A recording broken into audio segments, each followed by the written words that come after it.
Gideon Nash never believed a boy of 16, hungry and homeless, could set a whole mountain range turning on a new hinge. But that morning, with winds slicing through his thin shirt and a storm sweeping white across the high passes, he stepped onto a path that would not end where he thought it would. 3 days without a real meal had taught his stomach to complain in a tight, twisting language. The threadbare coat on his back did little to keep out the bite of winter. He wanted only to find a notch in the rocks that would break the wind long enough to sleep. Then his boots stopped dead. A splash of red on the snow. Fresh blood. He followed the drops and smears along a line of bent sage and scuffed ice, every step louder in his own ears than the storm. The trail ended at a small shape crumpled beside a drift. A native girl, maybe his age, lay on her side with one leg wrapped in a torn strip of buckskin dark with blood. Frost clung to the strands of her black hair. Her breathing was shallow and hurried, as if she were running in place inside her own chest. Gideon felt the old habits surge up in him like a wall. Walk away. Trouble follows tribal business. Trouble gets boys killed. But something older than hunger rose to meet the wall and pressed through it. He knelt. When his hand touched her shoulder, she startled awake, eyes sharp with fear that dulled again just as fast. Her fingers fumbled for a bone-handled knife at her belt, then fell limp when pain took the strength from her. Gideon lifted both palms. "Easy," he said. "I want to help." She spoke quickly in a language he did not know and pointed toward the eastern peaks. Even through the barrier of words he understood. Home lay that way and far. He tried to help her stand. Her wounded leg folded and she cried out. He caught her before she hit the snow and felt how cold her skin had grown. The mountain was already taking her. He looked at his pack. A heel of hard bread. A few matches. No bandage, no medicine, no heavy coat. The storm would strip them both to the bone. Leaving her would be certain death. Taking her was a gamble that still looked like death, but with a reason attached. "All right," he said softer than the wind. "We go together or not at all." For the next 18 hours, he half carried, half dragged the girl along broken trails and over ridges that tired grown men avoided in summer. She drifted between waking and a fevered murmur that might have been prayer. He answered anyway.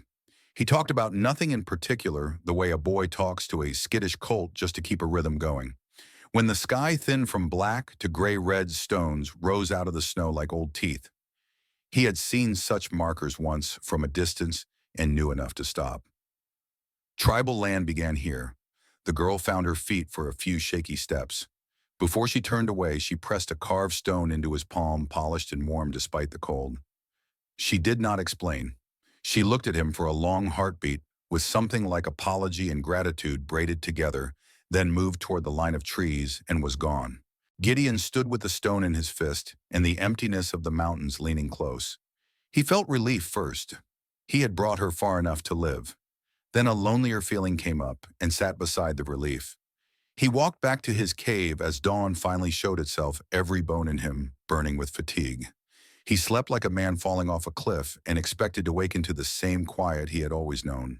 But when the morning grew old enough to stretch its light into the mouth of the cave, Gideon stepped out and saw the ground written over with hoof prints. Not 2 or 3 horses, dozens. At least 30 had circled here, waiting, studying. On a pine trunk near the entrance, someone had carved a symbol he did not recognize, 3 parallel lines crossed by an arrow. His throat tightened. He went back inside and looked with the eyes of a boy who owns only 10 things and knows each of them like a friend. His blanket had shifted, his cookpot pointed a little more east than west. The smooth river stones he kept as a kind of game had been moved a finger width. Someone had searched his life and put it back almost the way it had been. He turned the carved stone in his hand. In the light of day, the marks on it seemed deeper and clearer, like water after wind stops.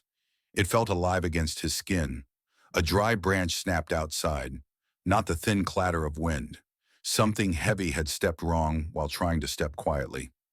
Gideon went to the narrow fracture in the rock and looked through. 3 warriors on horseback sat motionless 30 yards away facing the cave. Their faces were painted. Eagle feathers trembled slightly at the ends of their braids. Their eyes did not move. They were not searching. They were watching. He shifted the angle of his gaze. More horses stood in the broken country behind them, hidden and not hidden, the way a cougar is present even when you cannot pick it out of the shadows. The boy felt the long line of all his choices pulling taut behind him. There was nowhere to run that the mountain would not show him, and nowhere to hide that the wind would not tell of. A voice carried into the cave measured and low. "Boy who helped our daughter, we know you are there." Gideon tasted metal in his mouth. Daughter. The girl was not just a member of the tribe. She belonged to a man whose voice did not ask twice. The words that came next were simple and left no welcome for silence. "Come out, we wish to speak." He thought of staying hunched in the dark until thirst made the decision for him. He thought of lunging for the narrow defile behind the cave mouth and letting the mountain break his fall. He thought of the carved stone warm in his hand and of the way the girl had looked at him at the boundary stones with her face set against pain. He stepped into the light with his hands raised. Snow brightened the air until it felt like a hard thing you could breathe only with effort. From behind, boulders and whips of scrub riders took shape, as if the land had been keeping them and allowed them to return to the world only now. 30 horses, 30 men, a circle not tight enough to be a trap, not loose enough to be mercy. The lead warrior dismounted and came forward at a slow, exact pace. Scars ran over the plains of his face in a map Gideon could not read. His gaze did not hold anger. It held expectation, which is colder. He stopped 5 paces away. "I am Takakota," he said in careful English. "Ayana is my daughter." Gideon swallowed. The name of the girl, a shape for the person he had carried through the storm, touched something in him that had nothing to do with fear. Takakota went on. "She told me what you did, how you walked when you could have left her to the mountain." The men behind him were very quiet. The boy knew one wrong tilt of a word could break that quiet into something with teeth. Anyone would have done it, Gideon said, and heard the thinness of the claim even as he made it. Takakota did not smile yet. Something like a change passed through his eyes. "Most would not," he said. "Most fear us too much to risk helping." He gestured slightly. "We have hunted the men who shot my daughter, settlers with rifles. They went past your cave. We thought perhaps the sentence did not finish, but Gideon heard the rest, until Ayana spoke of the boy who saved her. Thin, hungry, kind hands, not a killer. Relief came and left in one motion. If those men were nearby, blood would be close behind them. If soldiers came after the blood, they would find him the only white face in a story that could be told many ways. Takakota stepped closer, and the air between them changed color. "You have something that belongs to us," he said. The carved stone in Gideon's palm felt suddenly heavier, as if it had been waiting to be named. He did not show it. He nodded instead once and chose the last honest thing a boy alone can choose in a place where men have made up their minds.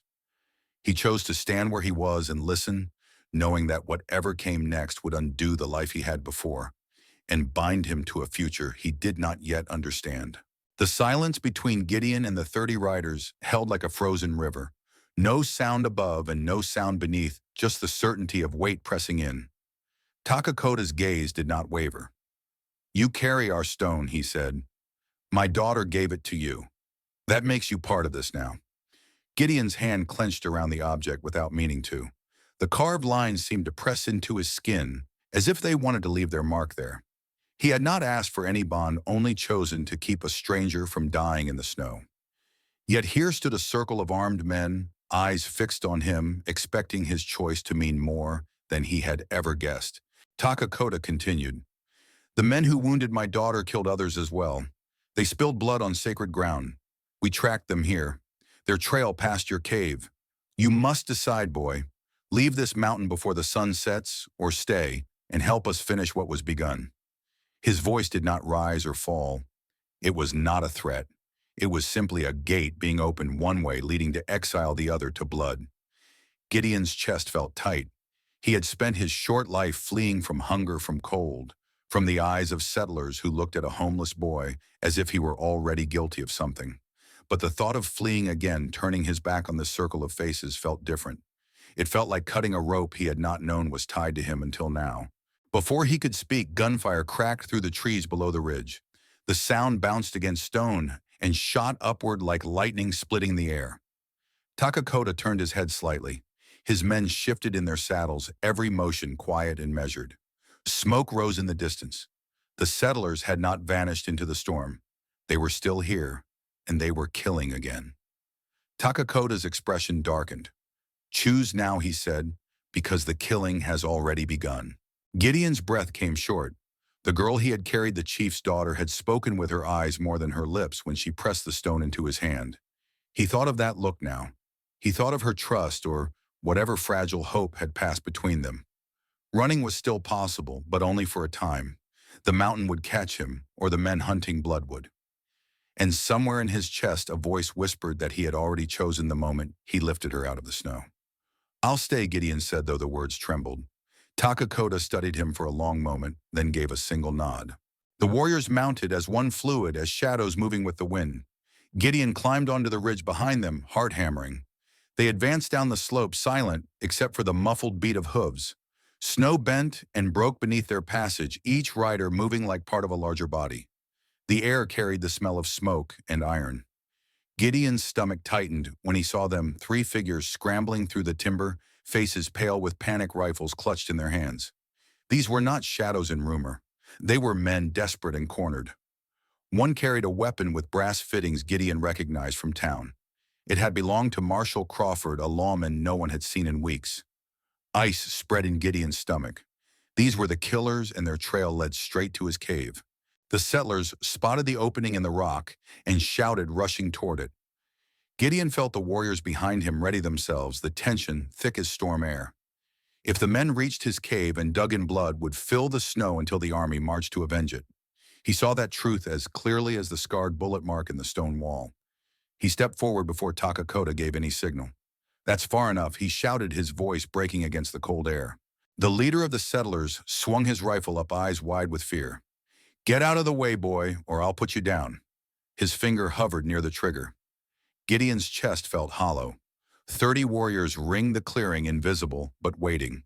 One wrong twitch and the mountainside would erupt. Instead of raising his knife or running, Gideon did something he did not plan. He sank down slowly onto the snow, crossed his legs, and set his hands on his knees. He sat as though nothing in the world could hurry him. The settlers stared confused. The leader snarled. "What the hell are you doing?" Waiting, Gideon said quietly. "You can shoot me, but then you'll have 30 bigger problems than me." His calm words seemed to thicken the air. The men glanced around, eyes darting, sensing danger they could not see. One of them cursed under his breath. Another wiped at his face with shaking hands. They had been running, starving, hunted, and now they faced a boy sitting like stone, with shadows pressing all around. Takakota did not speak. He let Gideon's gamble unfold. The boy held up the carved stone. "This doesn't belong to me," he said. "It belongs to the people you wounded when you thought no one would answer." The settlers went pale. They recognized the mark, the weight of it. "You're working with them," one spat. "I'm trying to keep you alive," Gideon replied. "More than you deserve after what you did to the marshal." The leader's face twisted. "How do you know about that?" Gideon nodded toward the rifle with its brass fittings. "Because you're carrying his gun and his blood's still on your clothes." The silence that followed felt sharper than the crack of a shot. Behind the rocks, bows strained and spears angled forward, but no strike came. Gideon kept his voice steady. "Here's your choice. Surrender to tribal justice, or keep running and freeze in the canyons before spring." The younger of the three settlers broke first. His rifle clattered into the snow. "I surrender," he cried, hands lifting. The second hesitated, torn between fear and pride. The leader, madness burning in his eyes, spat and raised his weapon. "If I die today, boy, you die with me." The shot never landed. A tomahawk spun from the ridge and found its mark, and the leader crumpled into the snow without a sound. Takakota stepped into view, his presence heavy as stone, his men pouring out around him like the mountain itself had come alive. They bound the two surviving settlers with rawhide, their faces unreadable, their eyes still dark with battle. Gideon sat motionless, breath coming fast, realizing the mountain had not devoured him yet, but the danger had only shifted its shape. Takakota looked at him across the space where the leader's body lay. "You have chosen," he said simply, "and now the mountain will remember what you did." The snow muffled every sound except the harsh pull of Gideon's own breathing. The two surviving settlers knelt bound with rawhide, their faces pale, one weeping the other, staring at the ground as if it might open and swallow him whole. The dead leader lay sprawled in the snow, his rifle beside him, the tomahawk buried deep. 30 Apache warriors stood in a circle, their weapons ready, their silence heavier than the storm clouds gathering above. Gideon shivered, not from cold alone, but from the realization that he had stepped too far into a story he no longer controlled.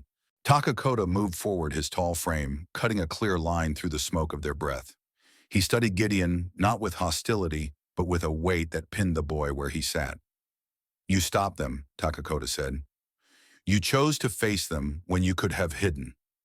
That is the path of one who takes responsibility." Gideon wanted to answer but found his mouth dry. He had acted on instinct, on the memory of his sister's face when she lay dying years before, a look that had taught him what regret felt like. Now his choice had bound him to these people in a way words could not undo. One of the warriors dragged the dead settler's rifle closer.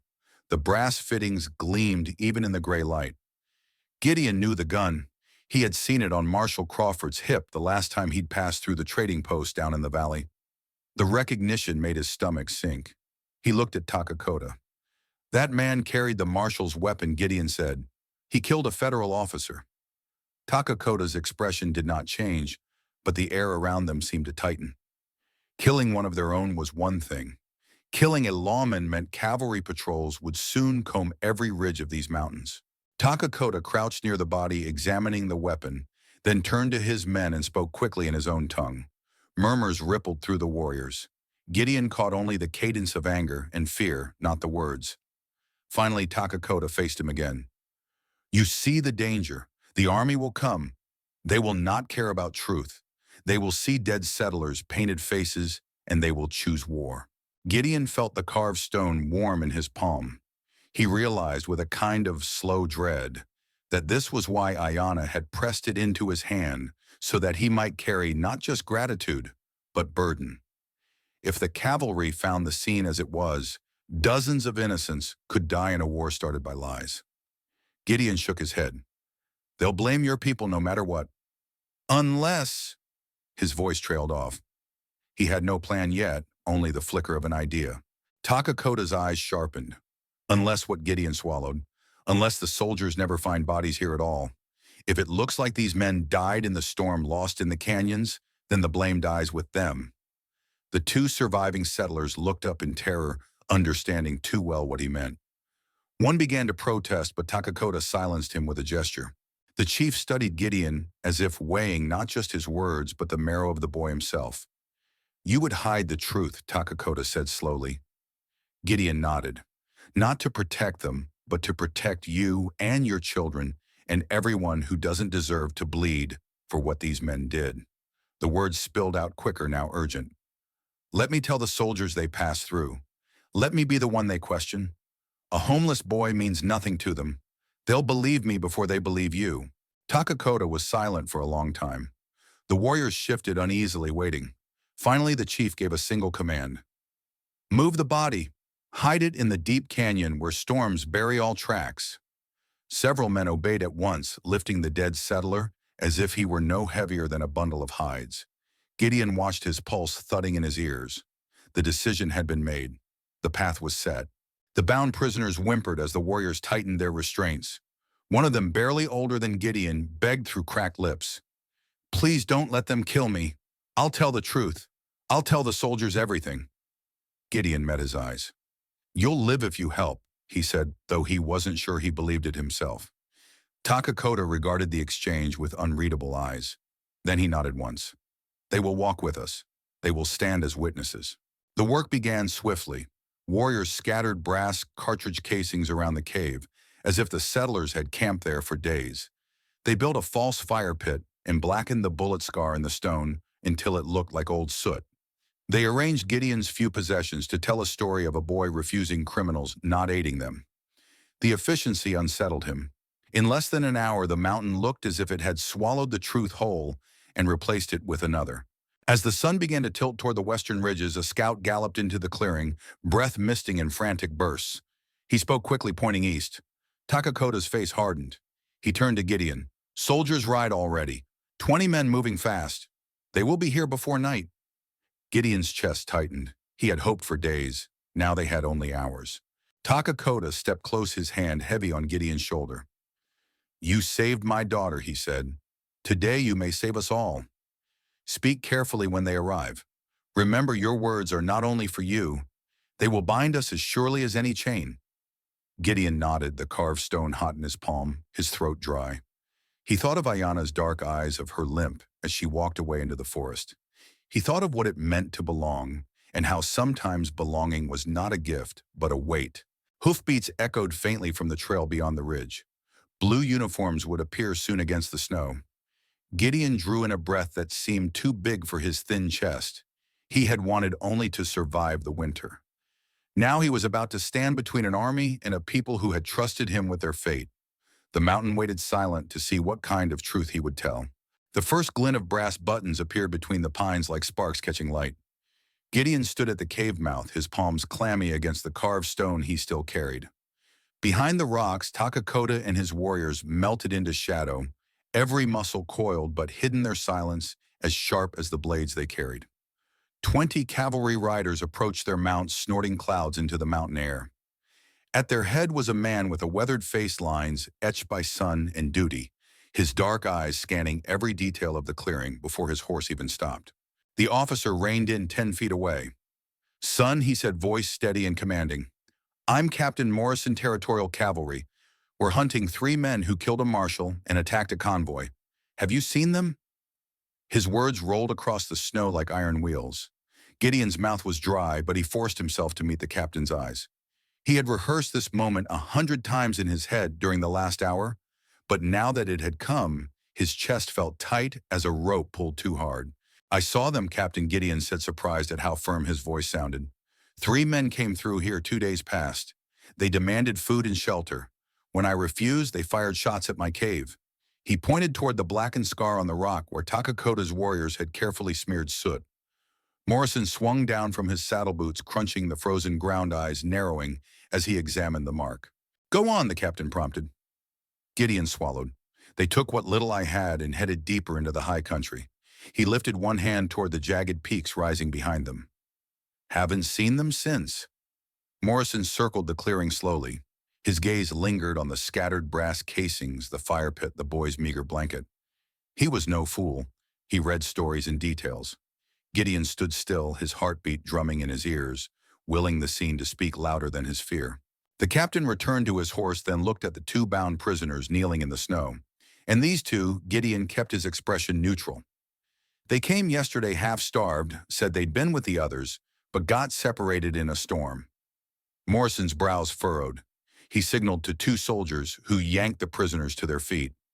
One of the men stammered out the tale Gideon had coached them on. "Crawford tried to arrest us for claim jumping. Our partner shot him when he refused the bribe we ran." The younger one, Billy, broke into tears as he added, "We never wanted anyone to die, sir." Morrison studied their faces like a man measuring grain in his palm. Desperation, fear, guilt, all of it sat plain as daylight. At last he turned back to Gideon. "You're telling me the others are still out there?" Gideon nodded. "If they survived the storm." The captain let out a breath, glanced toward the wilderness beyond. Miles of ravines and snowdrifts stretched out, each one ready to bury the truth forever. "We'll search," Morrison decided. "But if they went into that canyon during the storm, nature's justice will handle them." He looked back at the bound men. "These 2 will stand trial for their part in it. Their testimony will weigh in their favor." The prisoners sagged, relief and terror mixing on their faces. Gideon kept his own mask steady, though his stomach churned. The captain swung back into the saddle. His horse stamped, impatient. "Son," he said, "you did right refusing them. Took courage. Not many your age could have done it." Gideon gave a stiff nod, unsure what to say. Morrison studied him a moment longer, then asked, "You planning to winter here alone?" Gideon hesitated, then remembered Takakota's hand heavy on his shoulder. The words, "You may save us all." He thought of Ayana's dark eyes, of the circle of warriors hidden around them. "No, sir," he said finally. "I've been offered a place with some locals who know these mountains better than I ever could." Morrison's lips curved slightly, a trace of approval. "Smart.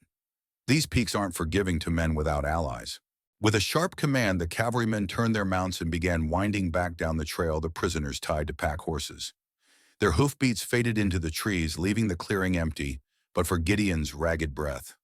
For a long moment he stood alone, staring at the churned snow where soldiers had passed. Then the land shifted.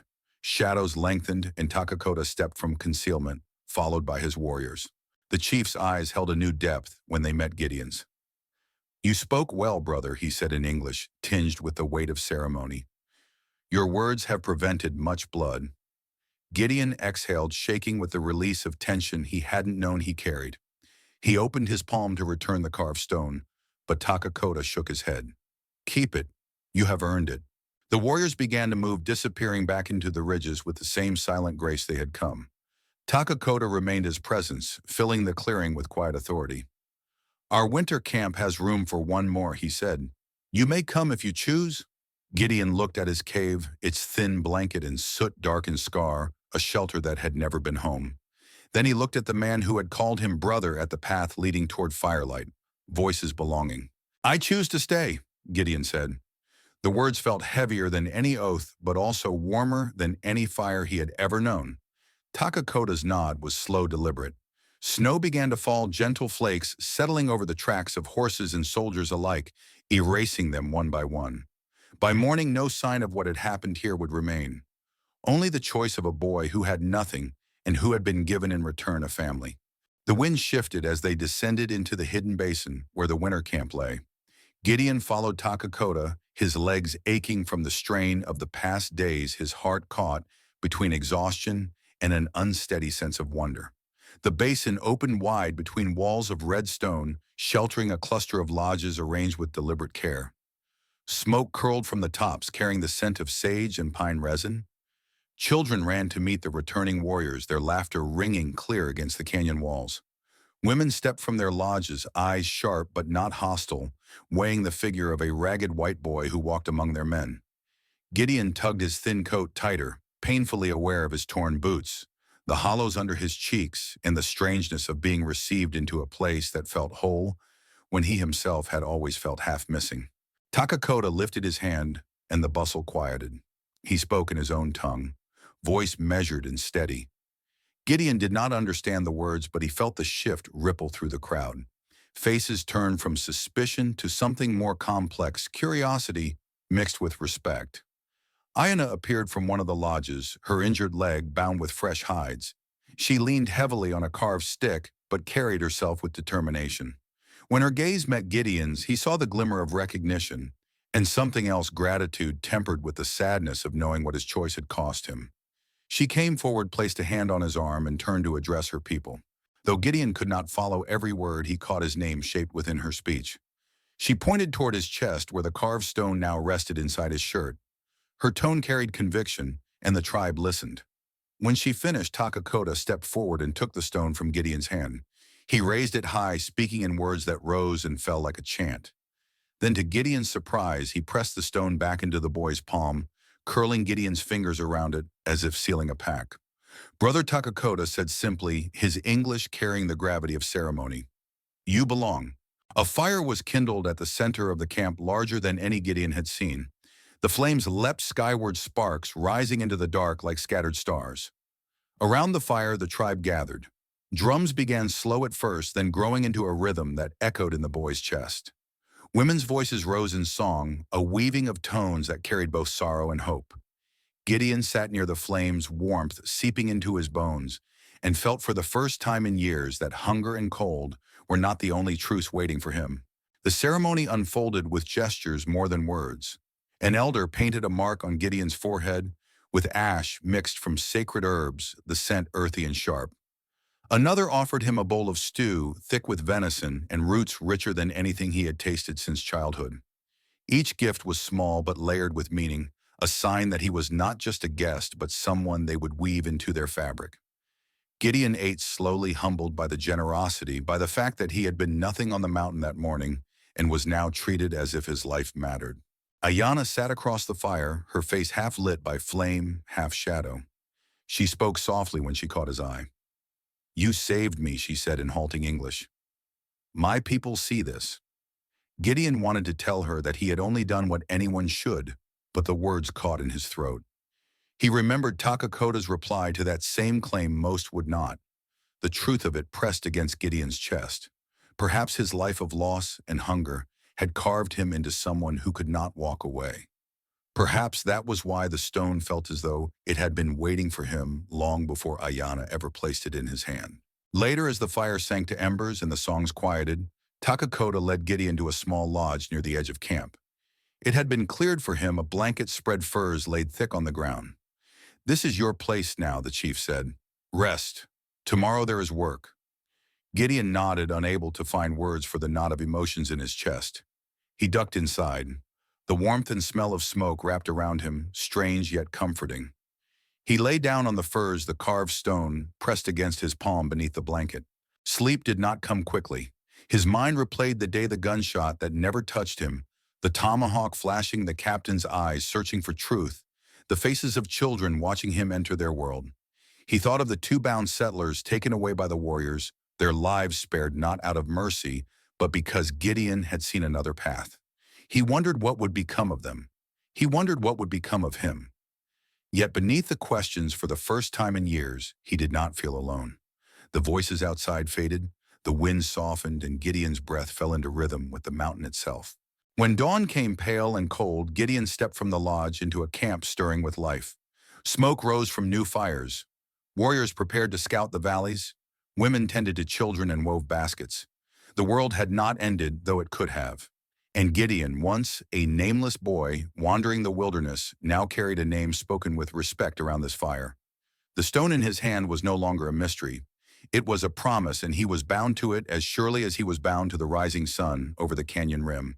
The day began with frost still clinging to the edges of the lodges, silver lace on hides and branches. Gideon woke to the sounds of life moving in rhythm, women tending fires, children laughing as they chased one another through the smoke, warriors preparing their ponies for the day's journey. He stepped from his lodge, blinking against the pale sun, the carved stone heavy in his pocket, and felt the weight of 100 eyes notice him. Not hostile, but measuring. They wanted to see if he would stand idle or step forward. Takakota was already near the center fire, speaking with several men who looked to him for guidance. When he saw Gideon, the chief motioned him closer. "Today you work," Takakota said in his slow, careful English. "If you eat, you must give." Gideon nodded, heart thudding. He had lived off scraps and stolen crusts for so long that the idea of belonging to a system of give and take felt strange, almost frightening. Yet he understood. To remain, he would have to earn his place. The first task was gathering wood. A group of young men, barely older than Gideon, led him along a narrow trail to where dead trees lay across a frozen gully. Their axes rang sharp against the still air, each swing practiced and powerful. Gideon gripped a smaller axe one of them handed him. His hands trembled soft from hunger, and the first strike bit shallow into the bark. The others watched in silence, and shame burned Gideon's cheeks. He adjusted his stance, remembered the rhythm of chopping kindling with his father years ago, and swung again. This time the blade dug deep, sending a crack down the length of the log. The young men exchanged looks, neither smiles nor scowls, simply acknowledgement that he had tried again. By midday, his arms ached and blisters had risen on his palms, but the pile of wood grew steadily. When they dragged it back to camp, children swarmed to gather the smaller pieces, laughing as if the burden were a game. Gideon dropped his share with a groan and nearly stumbled, but a woman approached, pressing a ladle of steaming broth into his hands. He drank, warmth spreading through him, and for the first time felt the quiet satisfaction of labor, rewarded not by coin, but by belonging. In the afternoon, Takakota led Gideon to the edge of the basin where snares had been set for rabbits. The chief's movements were patient, deliberate, every step teaching by example. He showed Gideon how to read faint tracks in the snow, how to see where whiskers had brushed against a branch, how to repair a broken loop of sinew. Gideon listened, his hunger for knowledge as sharp as the hunger that had driven him for years. When one snare held a struggling rabbit, Takakota handed the boy a small knife. "Finish it," he instructed. Gideon hesitated, staring into the animal's frantic eyes. His stomach knotted. He remembered the nights he had nearly starved, the times he had wished for even a bite of meat. With a trembling breath, he did as instructed, swift and merciful. The chief nodded once. "You take life, you respect life," he said. Gideon whispered a thank you, unsure if it was to the rabbit, the chief, or the mountain itself. As the sun tilted west, a group of children gathered around him, curious about this pale-skinned boy with tattered clothes. They tugged at his sleeve, laughed at his attempts to mimic their words. Ayanna appeared leaning on her stick and gently shooed them away. She looked at Gideon with quiet amusement. "They think you are strange," she said, "but not bad." Gideon flushed, embarrassed, but her smile softened the sting. She gestured toward the carved stone still tucked in his pocket. "That stone is not given lightly. My grandfather means what he said. You are brother now." Gideon wanted to ask what that meant in practice, what it demanded of him, but Ayanna seemed to sense the question. She added, "Brother is not blood, but choice. Choice is heavier." That night, the tribe gathered again around the fire. Warriors shared stories of hunts of ancestors who had walked the same ridges long before settlers came. Gideon listened, though he understood little of the words. The tone carried enough triumph, lost resilience. When they turned to him, silence fell. Takakota spoke for the group. "You," he said, "saved my daughter. You faced men with guns and chose peace over blood. This we remember, but we must see if you walk true every day, not only once." Gideon swallowed hard and nodded. He felt the eyes of everyone in the circle weigh him. Later, lying on the furs of his lodge, his body sore from labor, Gideon thought about the difference between surviving and belonging. Survival had been a lonely fight against cold and hunger. Belonging meant weight, responsibility, and eyes always watching. Yet it also meant warmth, food, and the faint spark of being part of something greater. He touched the stone in his pocket, tracing the carved lines, and realized it no longer felt foreign. It pulsed faintly with the beat of his own heart. He drifted towards sleep, with the sounds of the camp settling into night. The crackle of fire, the soft murmur of voices, the whinny of horses. Somewhere outside, Ayanna's laugh carried faintly, and Gideon found himself smiling, despite the ache in his muscles. For the first time since he lost his family, he thought of tomorrow not with dread, but with a cautious kind of hope. Snow fell in heavy sheets the next morning, muffling sound, and painting the basin in a pale silence. Gideon stirred awake to the sharp cry of a horn made from elk bone, a sound unlike the gentle calls that usually rouse the camp. He threw aside his blanket and stumbled into the open, where warriors were already mounting their ponies, their faces grim beneath streaks of war paint. Takakota stood near the central fire, his broad shoulders taut, his voice carrying commands in the native tongue. When his eyes met Gideon's, the boy felt the weight of something darker than daily labor. This was not routine, it was danger. Ayanna hurried to his side, her limp pronounced but her gaze steady. "Raiders," she said in halting English. "A rival band crossing into our hunting ground.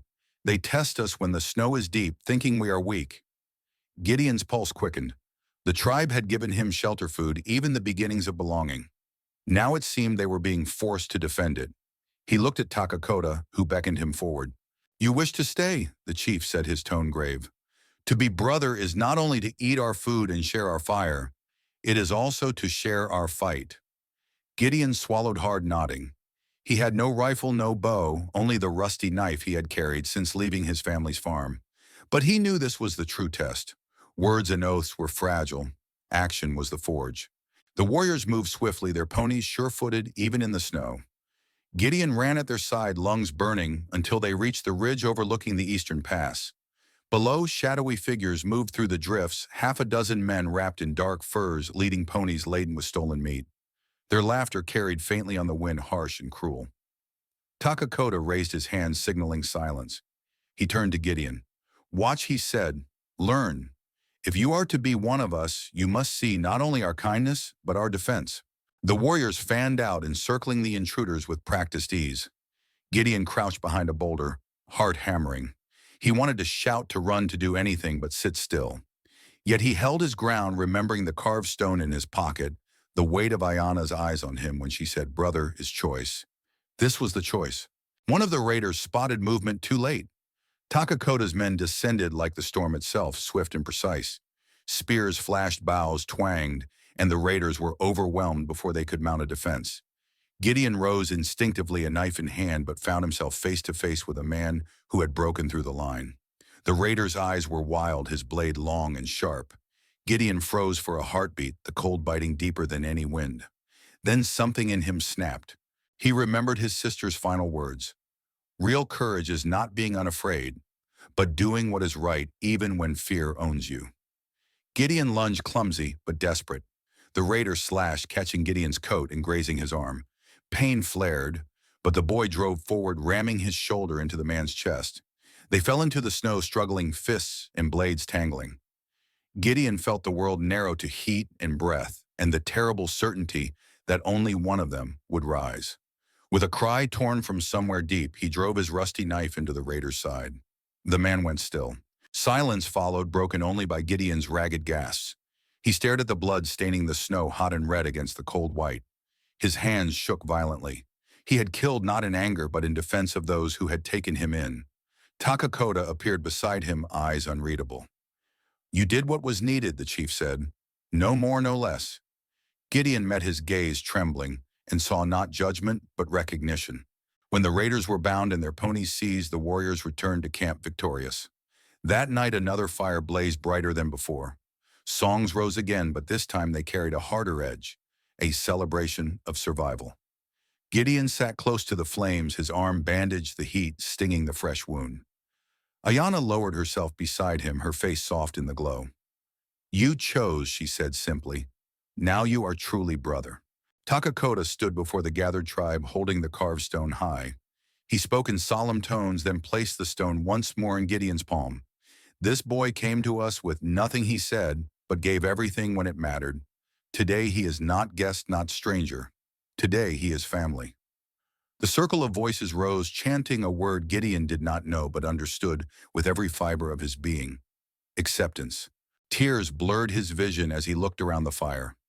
For the first time since his family's graves had closed behind him, Gideon felt anchored to the earth, not drifting like ash in the wind. He thought of his old cave, lonely and cold, and knew he would never return. Here in this circle he had found more than shelter. He had found purpose. As snow drifted softly into the basin, settling on hides and hair and fire-lit faces, Gideon whispered a silent vow to the mountain, to Ayana, to Takakota, and to himself. Whatever storms lay ahead, he would no longer face them alone. The homeless boy who had once been nothing was now a brother, and that truth would carry him further than any road. The winter passed like a long breath held between storms. Gideon no longer counted the days by his hunger, but by the rhythm of the camp, the morning fires, the hunts, the soft laughter of children who no longer stared at him as an outsider. His wounds healed, leaving only faint scars on his skin, while the deeper wound of loneliness mended slowly in the warmth of belonging. When the snow began to melt, streams breaking loose and rushing down the mountains, Gideon stood on the ridge above the basin. The land stretched endless, the same wilderness that had once seemed bent on breaking him. Yet now it felt different. The ridges no longer looked like walls but guardians. The wind no longer howled at him, but spoke in a voice he was learning to understand. Ayana joined him on the ridge, leaning on her stick less than before. She had grown stronger, her limp softening into little more than a memory of pain. "You have changed," she said quietly. Gideon laughed, though his voice trembled. "I've only survived." She shook her head. "Surviving is not the same as belonging. My people see you. My grandfather calls you brother, not out of kindness, but out of truth." Her words settled into Gideon's chest like embers that would never cool. He thought of the night he sat in the snow before armed men, too frightened to breathe, yet too stubborn to move. He thought of the moment Takakota's hand pressed the carved stone into his palm. He thought of the raiders' eyes, wild with fear as they fought in the snow. All of it had carved him into something new, not the homeless boy scrounging for scraps, but a man who carried weight not only for himself, but for others. That evening, the tribe gathered for the last great fire of winter. Drums echoed through the basin. Voices rose in chants that mingled grief and hope. Takakota spoke words Gideon could not understand, but Ayana translated softly at his side. "He says every storm leaves behind a gift," she whispered. "Sometimes the gift is not food, not shelter, but a life joined to ours. You are that gift." Gideon felt his throat tighten. He had come to the mountain with nothing, expecting nothing, and yet here he was, seated among warriors who treated him as kin children, who called his name with laughter, elders who nodded to him as though he belonged. For the first time since his sister's last breath, he believed in something larger than his own survival. When the fire sank low and the stars burned cold above, Gideon touched the carved stone resting against his chest. It no longer felt foreign or heavy. It felt alive, carrying the pulse of everyone who had given him a place by their fire. He whispered a vow not loud enough for any ear, but the nights whatever path comes, I walk it with them. I am not alone anymore. The mountain listened, holding his words in its silence. Somewhere in the dark, a coyote sang, not in mourning, but in acknowledgement. Gideon smiled, and for the first time the boy who once had nothing knew he had everything that mattered.